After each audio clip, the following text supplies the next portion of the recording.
Hey there, I'm Dr. Vyvyane Loh. It's good to see all of you on my live Q&A. And some of you are familiar with the chat function, so don't forget to put your comments in or your questions if you have any for me. And also just to let me know that you're here, where you're joining us from. I know some of you are in different parts of the country. So it's nice always to say hello to different people from various places.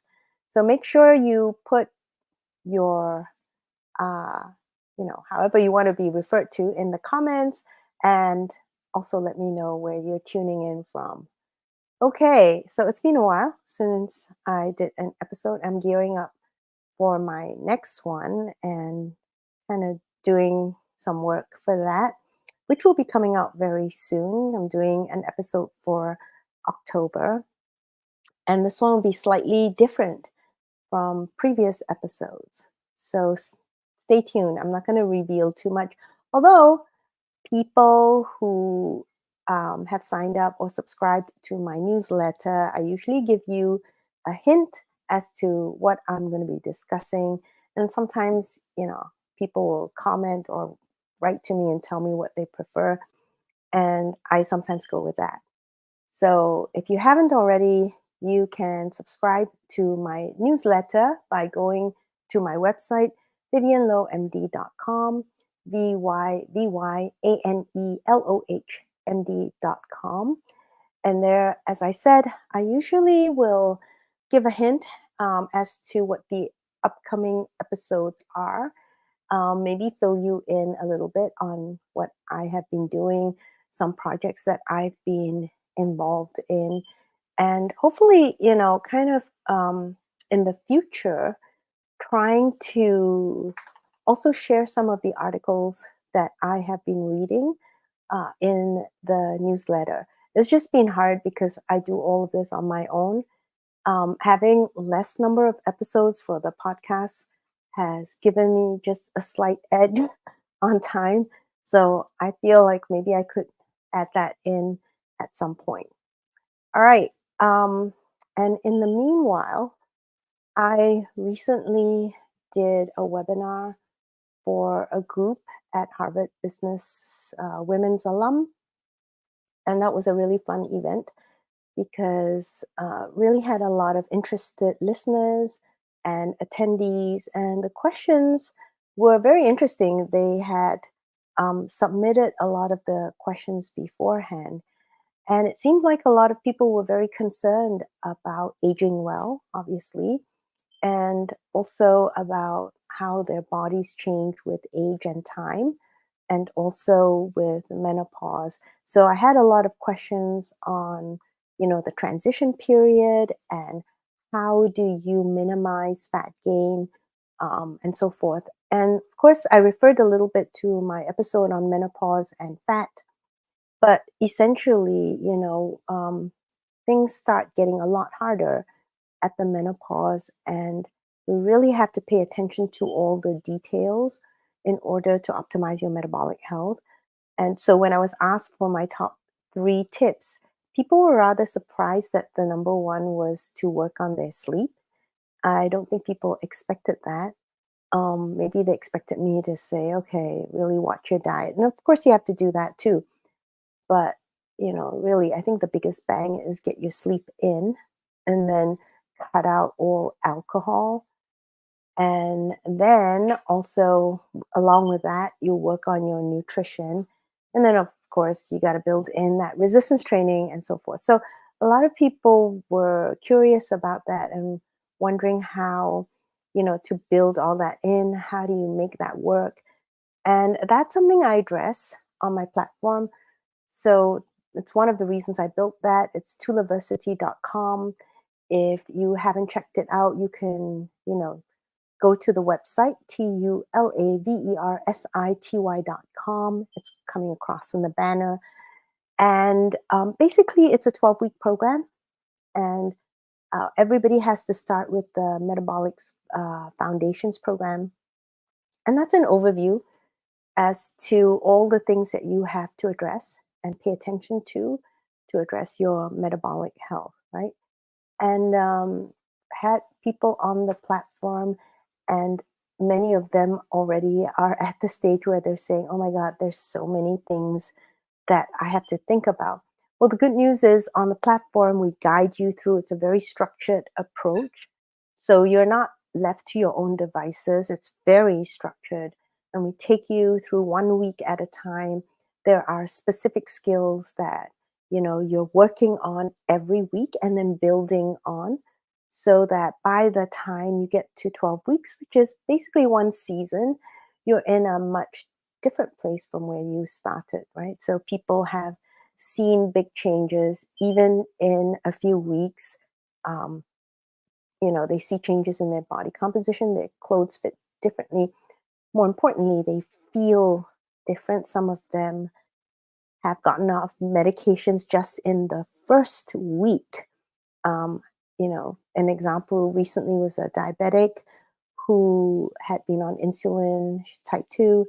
She'd been on insulin for, I think it was 8 years, and completely off in 1 week. So that people get very excited when they see that. And that's why, I do this. And Jean, how are you? It's good to see you. Thank you so much. And Maya, thank you so much for showing up. How are you two doing? And just checking in to see if you guys are working on your metabolic health, Gene. You working on your sleep, you're working on your resistance training, and working on your nutrition, right? Because those are the things that we have to keep our eye on, no matter what else is going on in life, right? Maya, even through med school, okay, you have to keep it up. So, and also feel free, either of you, bring up any questions or comments if there are any that you want to ask me about from previous episodes. It was interesting doing that series on atherosclerosis. Maya's trying to be healthy, yeah, while in med school. I know it's not easy, but if you can't do it, then it can't really expect patients to do it. You know what I mean? I always say that because I went to a cardiometabolic conference. It was in Boston. I needed to get my CMEs for the end of the year, and so I just went. And this is a conference on cardiometabolic health, and it was sad because when I sat and talked to the doctors who were attending, most people there didn't have time to pay attention to their own cardiometabolic health, right? And then, they have 10 minutes to counsel a patient. They're stressed out themselves. They're overburdened with work, with unreasonable tasks and workloads. And so we expect the healthcare providers to be able to take care of people who are sick while they themselves are not healthy. It's kind of, I don't know.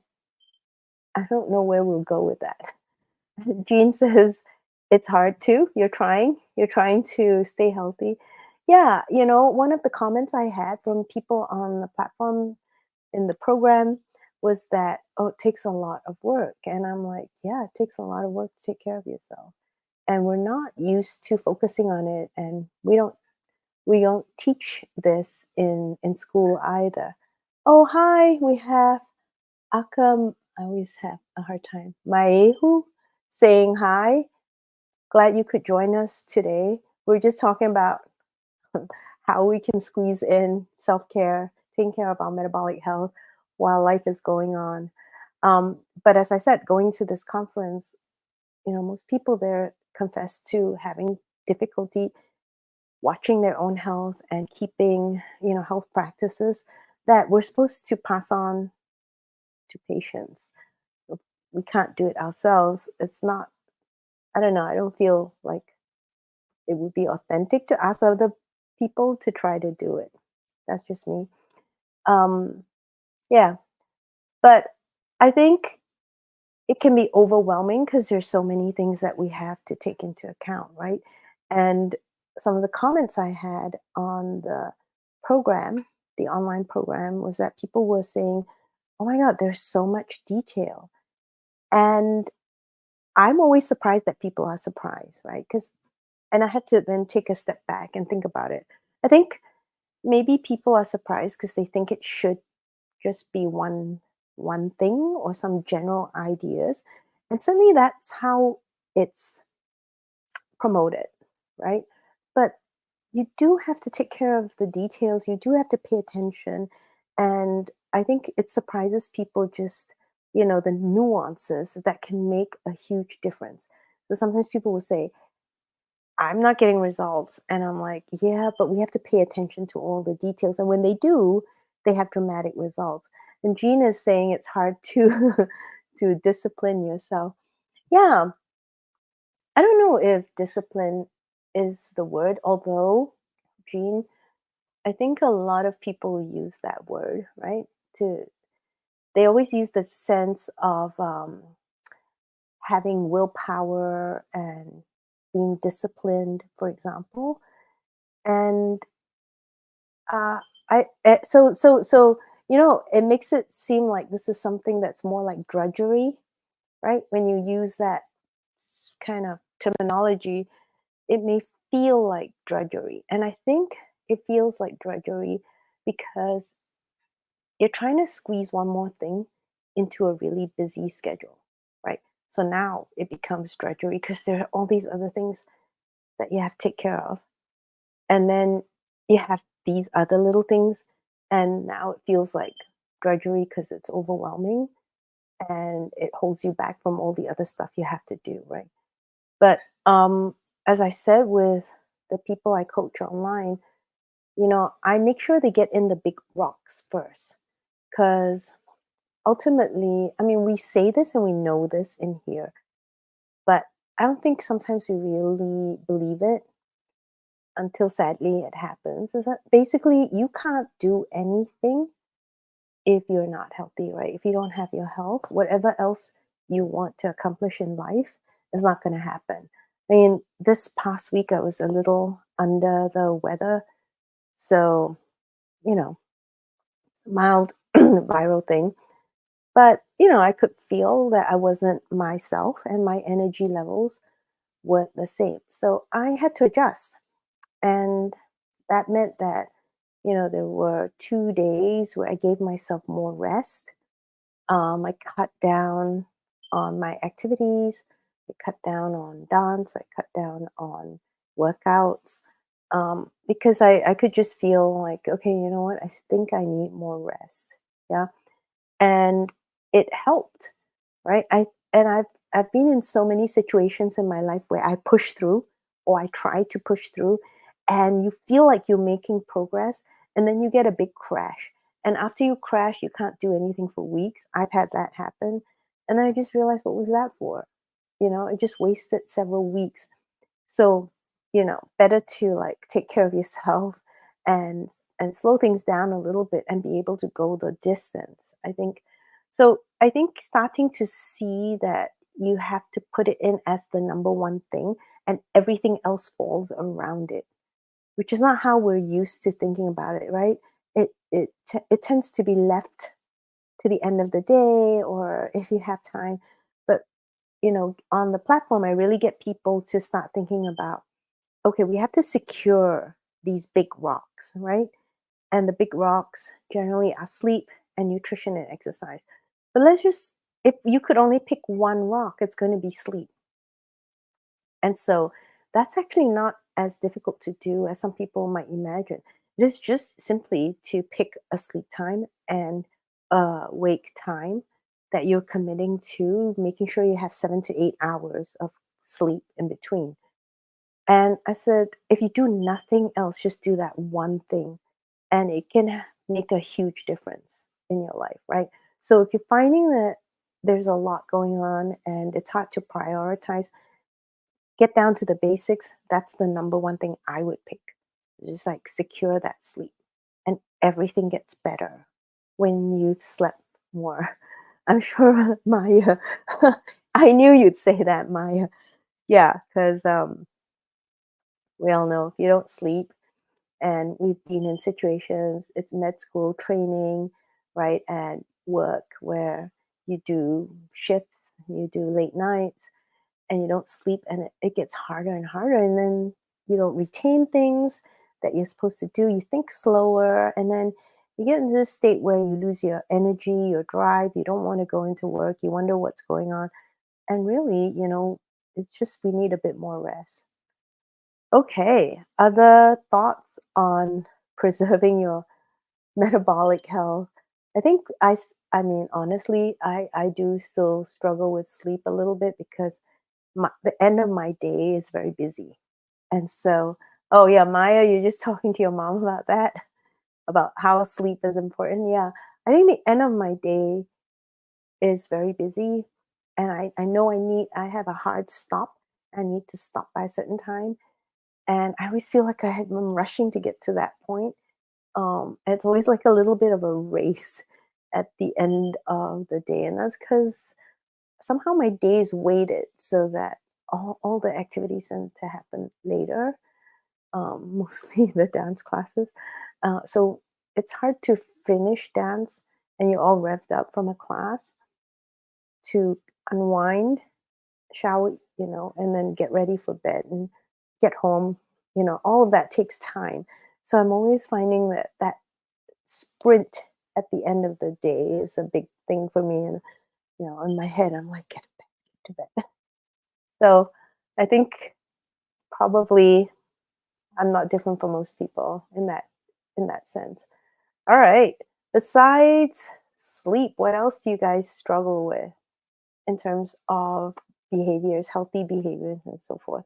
I think that's my biggest one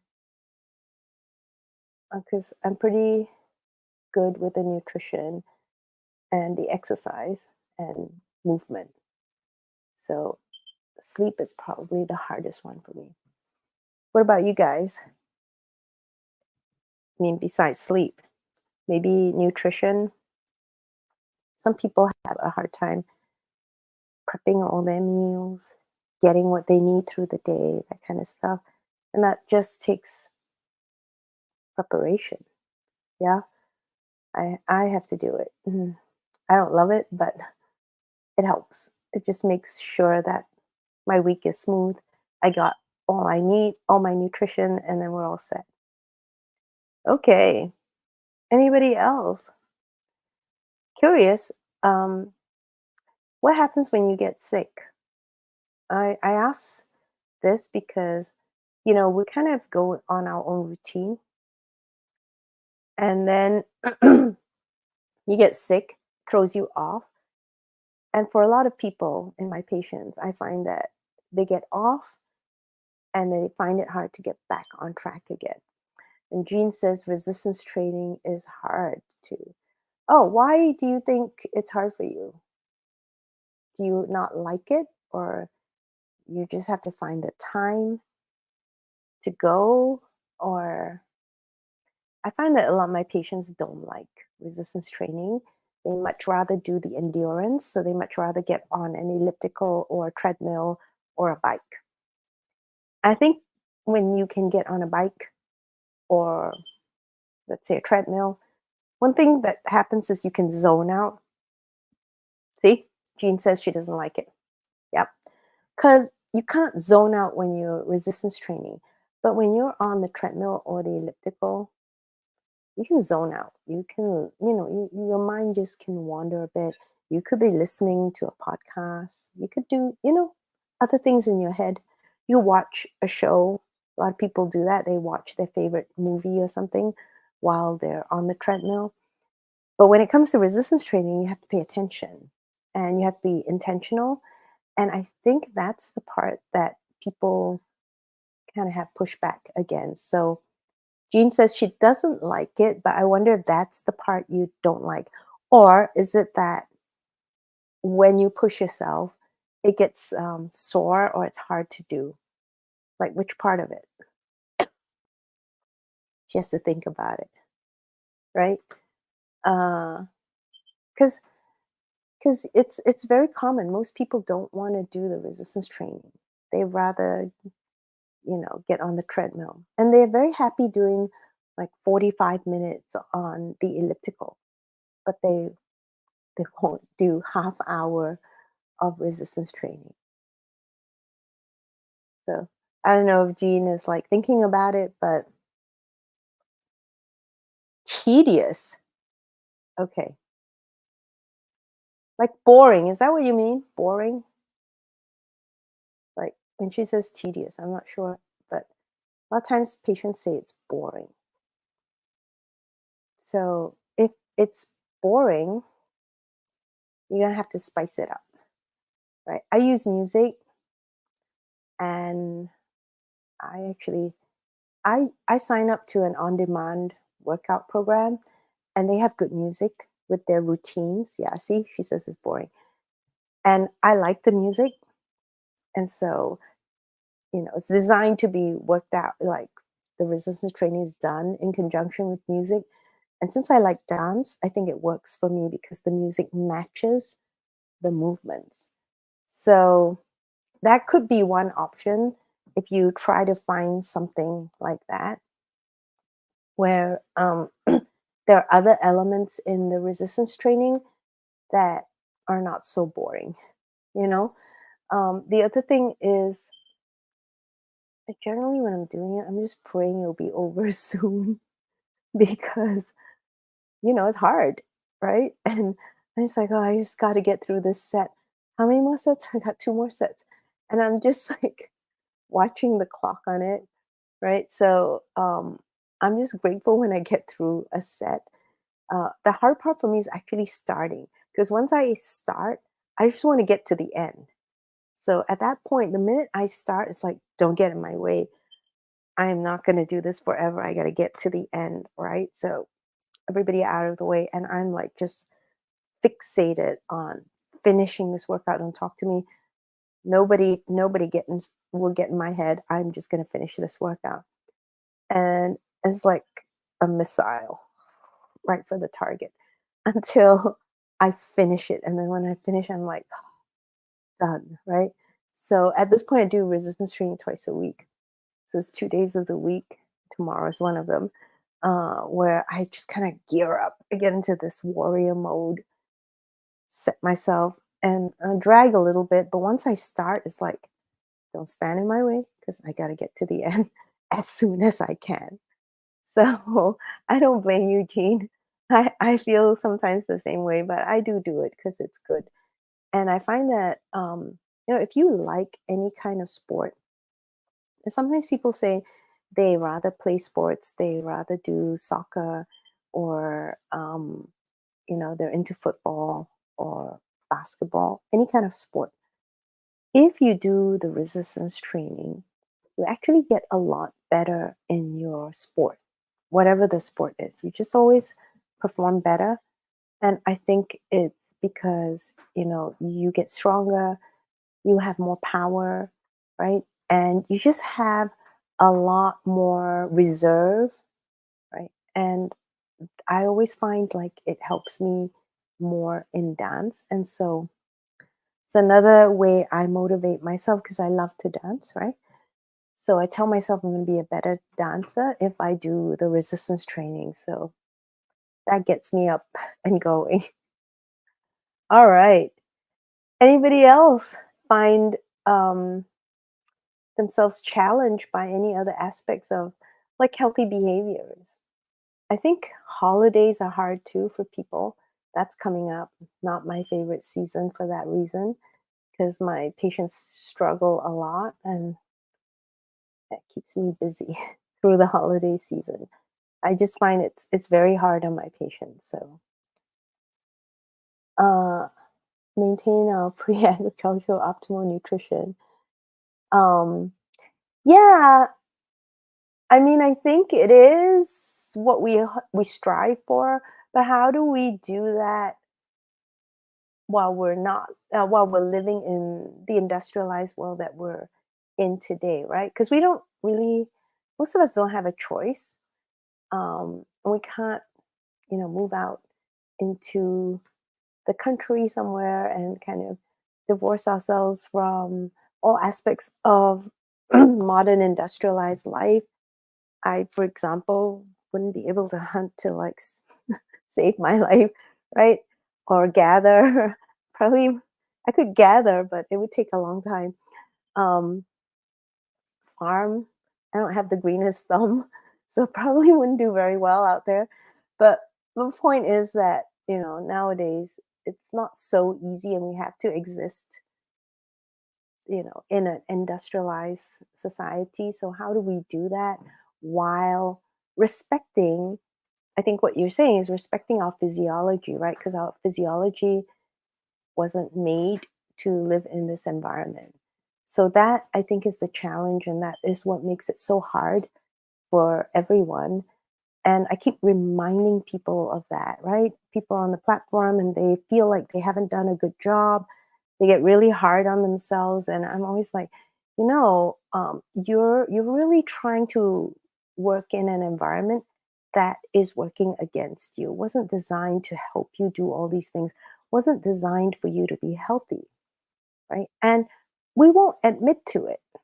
I think, in general, as a society, we we we want the quick fix, and we won't admit to the fact that the way we're living is causing most of the ills.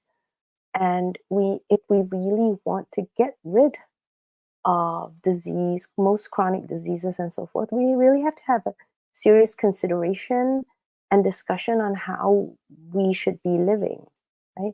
But that's too much work, and it's easier to look for something quick and simple. So, because it's hard to set your sleep time and respect that, when there are a million distractions, movies, events, outings that happen at night, right? The computer, just a million things you could do, right? So it's hard to kind of pull yourself away from that. It's hard to kind of pay attention to your nutrition and prep your own meals when everywhere you go, every block, there's something you could purchase to put in your mouth, right? And chomp on. So I think it becomes so convenient, and we just want to have our convenience and still be able to be healthy. But that convenience was not designed for us to be healthy. And we have to be willing to look at that. Yeah. Okay. That was a pretty long, deep discussion. But I guess that's what I hear my patients talk about a lot. And I think so many of them are so hard on themselves when, many of them are actually really doing a good job. It's not perfect, but we're never going to be perfect. We can only get a little better every day, right? That's the other thing. Sometimes we are overly ambitious, as if there's some end point that we reach, and then at that point, all effort ceases and everything is perfection, right? And there might be that end point, and it's probably called death. But, you know, some people might want to delay getting to that end point. So we'll see. Um, the outdated way was metabolic wards, but it will be far more compelling with normally unhealthy and therefore poorly nourished, fragmented sleep and over or under exercise. Yeah, I think so. I mean, it's hard to convince people.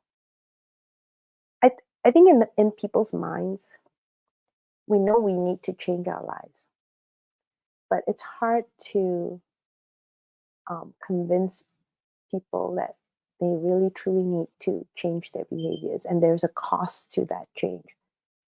Jean says having a pet helps with sleep schedule. Okay, this does not jive with the data, Jean. So you're very lucky, because actually, having a pet may not be optimal for your sleep schedule, especially if you allow the pet in your room. And a lot of pet owners do. And I have to confess, when I had my dog, she had the rule of the house, and of course she slept with me, right? Um, so and then actually when she got older, I think I disrupted her sleep. So she had her own little bed in my room. Um, but when you have a pet, they walk all over you, they have their own schedules at night, they wake up, they move, right? And so generally people who have pets and allow the pets to sleep with them, they have poorer, more fragmented sleep. Um, I, and I think, probably you don't let your pet sleep on your bed. But the other thing is that, um, some pet owners are so much more concerned about their pet's health than their own. I certainly have seen that. So they will put their pets on a schedule for eating, for sleeping, for going out for walks and getting exercise, right? That they themselves don't have. But because they're willing to do that for the pet, then because they're the ones that have to make sure the pet gets that, then by default, they're living a healthier life too. So that could be, Gene, a really good way to trick yourself into having a healthier life. It motivates you in some way, right? I certainly, um, in the cold weather, I don't like walking. And when I had my dog, um, I had to go out every day, even in the cold. I don't think she liked it either, but I just always felt obligated to give her her exercise. Um, Yeah. So, I mean, I still walk a fair amount, but not on those cold, cold days. Your cat wakes you? My cat wakes me up around 6:30, so I have to go to bed before. Okay, now I get this. So, to ensure that you get enough sleep, you're going to be woken up at 6:30, so you have to make sure you get into bed and you fix your sleep time. Actually, that's exactly how people should fix their sleep times. I always ask them, what's the absolute latest time you have to get up by, right? Like you have to get up at that time to get ready to go to work and not be late and or school and not be late. And they'll say, oh, 6 or 6:30, whatever that is. And then you work backwards to figure out what time you go to bed. So your cat made you do that, Jean. Good cat. All right. Really optimal metabolic cat. I like that. Okay. Anyone else have thoughts about health habits and how to change behavior, right? Changing behavior is not easy, as you all know. It's funny. I think it is easy if you really want it. Um, I think we are so ambivalent sometimes about what we want. Jean's giving me a little crying face. All right. Um, okay. Any questions or thoughts about maybe some of the previous episodes, some of the things I did? I always wonder if people had a chance to listen to the tuberculosis and atherosclerosis episode. Um, that's something that I actually think there's a lot of similarity between the two. And I think we would learn a whole lot more about atherosclerosis if we paid attention to tuberculosis, right? There's a lot of things that are similar, and yeah, many things that we could apply one to the other. All right. Anyone else? Let's see. No? Any other questions for me, maybe? I have to like clear my throat. Still have a bit of this cold.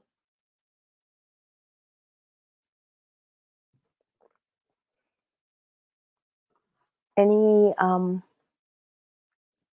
thoughts about disease processes that you want me to talk about? So I think I mentioned in the last episode that I did that I'm going to start another kind of series or channel. I'm going to call it Asking for a Friend. And this one's geared more towards a general public, so not technical. But explaining things about certain diseases, body physiology, things you always wanted to know about how things work in your body, right? Um, so I thought I'd call it asking for a friend. And for example, if someone wants to know about high blood pressure, how does that happen? Someone wants to know about, um, let's say, what happens when you have renal failure, right? Or what is asthma? Or what is arthritis, right? So things like that. Um, I'd be happy to answer those questions. So I wonder if any of you have questions along those lines. Maybe a disease or some pathophysiologic process that you've always been curious about, but really didn't want to go too much into the technical details and just wanted to know the big picture and how it affects your body. So, anyone? No? I guess I have fairly healthy people in my audience. Um, I think, obviously, for me, I'm always thinking about the autoimmune diseases. So, and then a big one for me is vasculitis. I'm fascinated by vasculitis, what they call the vasculidities. These are uh, inflammatory diseases of the blood vessels, and you classify them according to the size of the blood vessels and so forth. But I find them very fascinating. So those are things I like. Um, and other diseases involving the immune system, which pretty much is everything, right? I think there's nothing that you have going on in a disease process that doesn't involve the immune system. So, yeah, thinking about that one, I can't think of anything that doesn't involve the immune system. So, that's another thing that interests me greatly, as some of you know, very into the immune system. All right. Other questions? I think, Jean, you've asked me before about autoimmune diseases, and I just wondered what your curiosity was about. Like, why are you curious about autoimmune disease? Maybe you've had friends who have it, or it just always seems so weird, or maybe it just sounds a little scary. I don't know. So I'm just curious as to what your interest is in the autoimmune diseases, and also any particular ones like the autoimmune bowel diseases. Ah, okay, friends, family, autoimmune disease involving the skin. Oh, the skin is so tough. The skin is so hard. Yeah, you know, the skin and how it talks to the brain, fascinating, and the immune responses from the skin, right? Um, yeah, okay, no wonder you asked about that.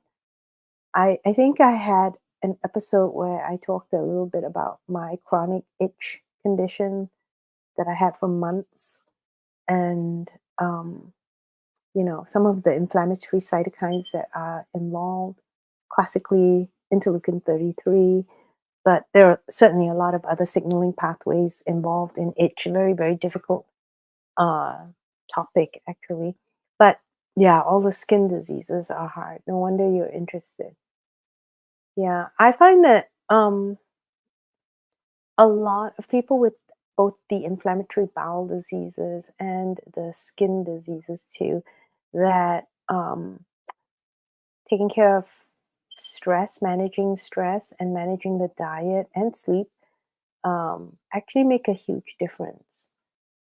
And, their symptoms get better when they're addressing those things. Not 100%, but it really helps a lot. Dry, rough skin. Okay. And dry mouth. Okay. Maybe like a Sjogren's type of autoimmune disease. Yeah. It's really hard when you have um, something like the skin because it's very visible, and it impacts the way people feel about themselves, and um, how they present in the world and so forth. So yeah, that's kind of hard. That's rough. Okay. Besides autoimmune diseases, anybody else have curiosity around different topics? No? Everybody's like, not really. We're just trying to stay healthy and alive, right? Which is a good goal. I try to stay healthy and alive. I try not to think too much about the things I could have, right? Now, I'm just curious. Feel free to not answer this. How many people, how many people have a primary care that they've seen on a regular basis, like yearly? I always, you use acupuncture. Interesting, Jean. Good. Um, Maya, I don't know.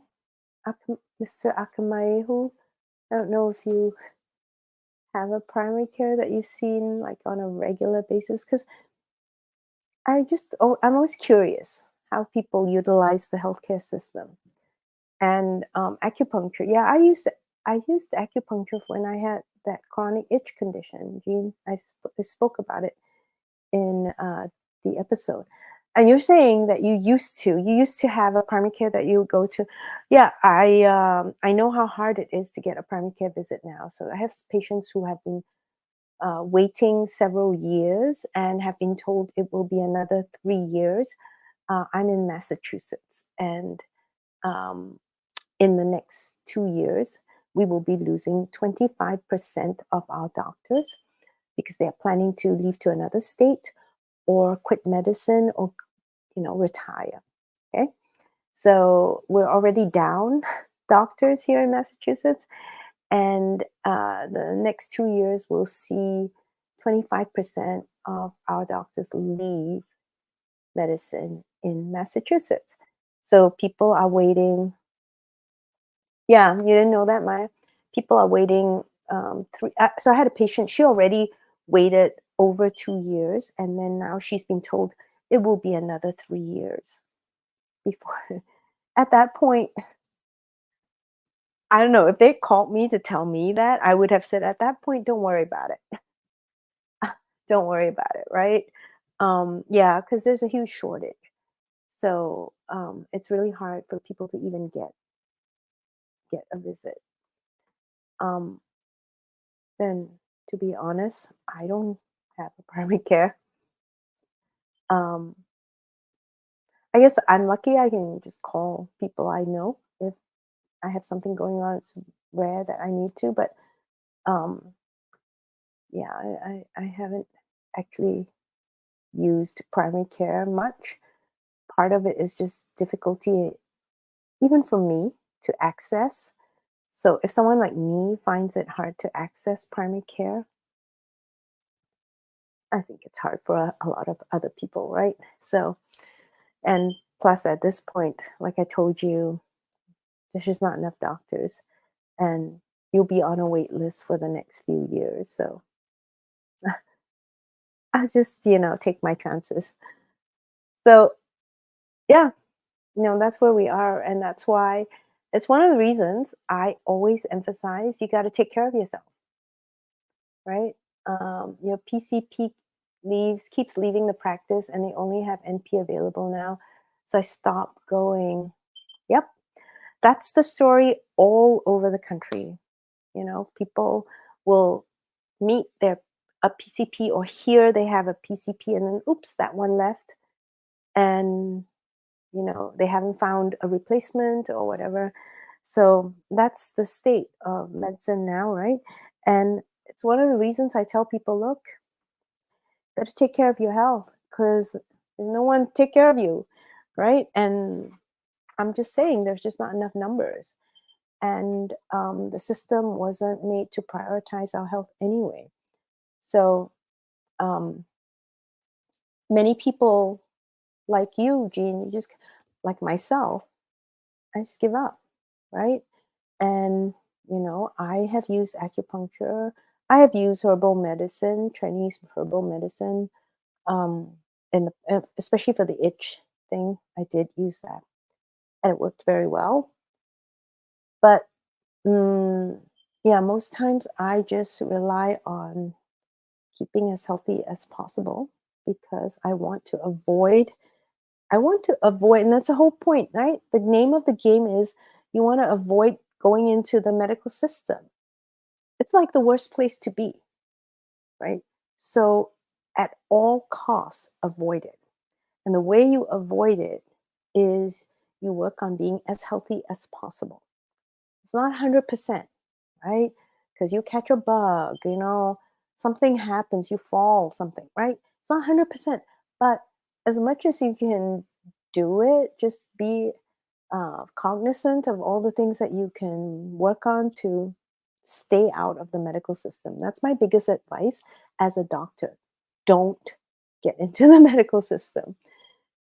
Acupoints, yeah. There's acupoints for nausea that have been studied quite a bit, especially in pregnancy, and that seems to help as well. Um, my mother, I remember when I was a kid, she had difficulty sleeping, and there are acupoints. They seem to be around the ear, and they really helped her with the insomnia.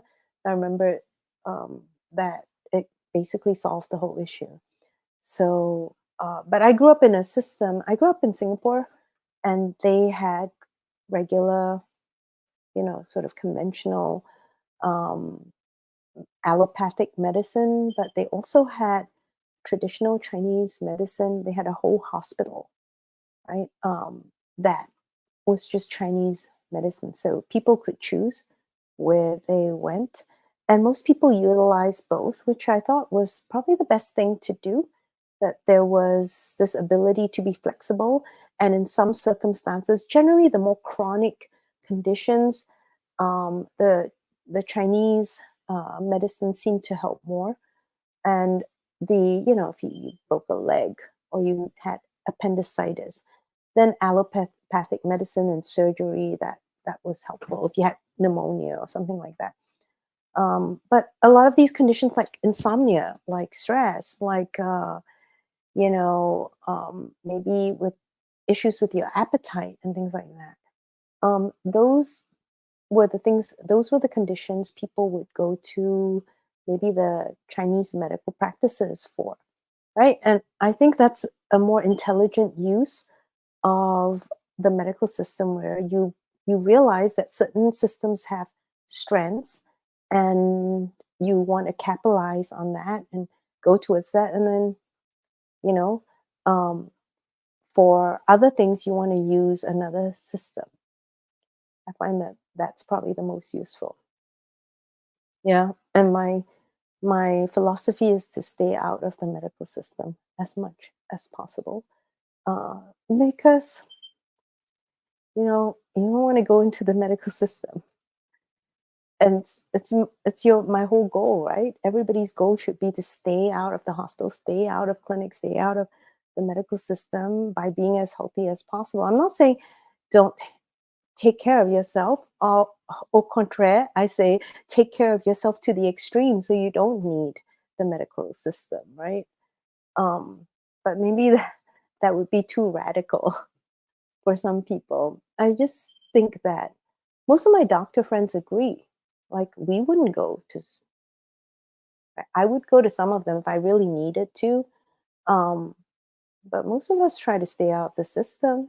Like, why would we want to go into a system that we know doesn't really work? Right. So I think if you ask most doctors, they're like, oh, yeah, don't get sick. That's the main thing. You don't want to get sick. Right. Because if you got sick, you'd have to utilize our system, which sucks. So, okay. Maya, I hope I didn't depress you completely, but it's the truth. It is what it is. All right. Any other? It's been actually fun chatting with you guys because also, especially Jean, like seeing that, you've had to kind of figure out ways to take care of yourself, right? Because can't access a PCP who's who's going to know you, get to know you, and be your doctor, right? And you just don't have the access. And that's for someone who, we're fairly kind of established in society. You have a job, you have, you know how to get around and get what you need, right? And even then, you are having difficulty with access. And Mr. Akame, who says, um, poor nutrition, exercise, and lack of exercise and sleep, right, is what gets us into trouble. Yeah, absolutely. It sometimes it's blindingly simple, but the blindingly simple things sometimes are not so obvious, and also we don't. I truly think we have to come to terms with the fact that if you want health, there is a cost and there's a personal cost. Right? It's not just paying a certain amount of money. That certainly is part of it, but there's a personal cost in terms of time. There's a personal cost in terms of effort. There's a personal cost in terms of, your convictions and staying with them. Because I find that a lot of people are swayed by their social connections. Oh, eat this, have a little bit of that, right? So there's a cost to just kind of staying on track and not letting yourself be pulled in the wrong direction. And that cost might be you're not popular, or people will think, oh, you're no fun anymore, that kind of stuff. But, we have to reckon with that and decide what's really important, because we can't keep going the way we're going and hope for better results. That's not going to happen, right? And sometimes some of the things I hear people saying, oh, if you only did this, you just need to do that. And that's I can see the appeal of that, but it's yeah, I mean, your body's very complex. So it's not likely that you only do one thing and that will address every aspect of your health. It's just not very likely, because we have to give our bodies a lot more credit, right? It's a lot more complex than we think. And the decisions at a cellular level, the different decisions that are made per second are astounding in different tissues and stuff like that. I mean, I'm often like in awe. Um, I just spend a lot of time thinking about right now as we're sitting, I'm talking to you, you're breathing, we're breathing, you know, um, kidneys are filtering urine, but like moment to moment, the decisions that different cells and tissue beds, are actually coping and adapting to the environment, making specific metabolic adjustments and decisions. And the metabolic adjustments may be tissue specific, right? And so far in medicine, all we do is rely on plasma levels, and we use plasma levels as a proxy for whole body, which is woefully inadequate at this point. But we're still teaching medicine that way, and the paracrine and autocrine signaling is way more important. I think it plays a bigger role, but the hard part is it's happening all at once, that your brain may be making different decisions from your liver, from your heart, from your kidneys, right, on a moment by moment basis in terms of metabolic shifts and immune shifts and things like that. So it's really hard to take one thing and say, oh, if you do this one thing, then it will solve all problems. I always worry when I hear people say things like that. Okay, we're coming up to the end of our time together. I want to thank all of you for joining me, and just it's heartwarming to have you guys show up and chat with me. I really appreciate that. I just want to put the word out that if you want to really work on your metabolic health but find it overwhelming, do go to tulaversity.com, and that way you'll have a structured approach. I actually do live coaching with patients every week who are doing the program. So, this gives me a chance to guide them and to kind of problem solve and, get them through humps that they might be facing. So, feel free to check that out, tulaversity.com. And in addition, look out for the next episode of the podcast. I'm working hard on it. It'll come out in October, I make sure. And I'm excited about it. It's a little different from what I've done before. So look out for it and give me your comments. Let me know what you think. And if you want more episodes like that. Okay. So, like I said, we're coming up on our time. I want to thank all of you again. And, you know, um, see you at the next episode, at the next live stream. Give you a big hug and take care of yourselves. Bye.